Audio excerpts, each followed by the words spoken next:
முருகனே துணை. அனைவருக்கும் இனிய வணக்கம். ஆன்மீகம் ஸ்டார்ட் உங்களை அன்புடன் வரவேற்கிறது. பதிவு திருப்பாவை பாசுரம் 6 பொருள் விளக்கம். புள்ளும் சிலம்பின் கான் புல்லறையின் கோயிலில் வெள்ளை விழிசங்கின் பேரவும் கேட்டிலையோ, பெண்ணாள் எழுந்திராய் பேய்முளை நஞ்சுண்டு கள்ளசகடம் கலக்கழிய காலோஷி வெள்ளத்தரவில் துயில் அமர்ந்த வித்தினை உள்ளத்து கொண்டு முனிவர்களும் யோகிகளும் மெல்ல எழுந்து அரியென்ற பேரவும் உள்ளம் புகுந்து குளிர்ந்தேலோர் எம்பாவாய். பொருள்: அன்பு தோழியே, நீ உடனே எழுந்திரு. பறவைகள் அதிகாலையில் எழுந்து கீச்சிடும் இனிய ஒளி இன்னும் கேட்கவில்லையா?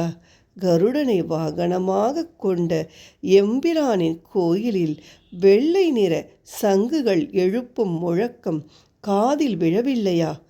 பேய் வடிவம் எடுத்து தன்னை கொல்ல வந்த பூதகி என்ற அரக்கியிடம் பால் குடிப்பது போல் நடித்து அவளது உயிரை பறித்தவனும், சக்கர வடிவில் வந்த சகடன் என்ற அரக்கனின் உயிரை குடித்தவனுமான கண்ணபிரானை யோகிகளும் முனிவர்களும் ஹரி ஹரி என்று அழைக்கும் குரலுமா உன்னை எட்டவில்லை? உடனே எழுந்து இவற்றையெல்லாம் கேட்டு உள்ளம் குளிர்வாயாக. விளக்கம்: பூதகி என்ற அரக்கியை கம்சன் அனுப்பி வைத்தான்.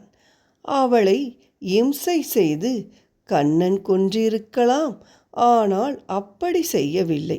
அவனுக்கு பால் தந்து தாய்ஸ்தானத்தை அடைந்து விட்டாளே, அந்த தாய்மையை பாராட்டும் விதத்தில் அவளது மடியில் அமர்ந்து பாலை குடிப்பது போல் அமைதியாக உயிரை குடித்து அவளுக்கு மோட்சம் அளித்தான்.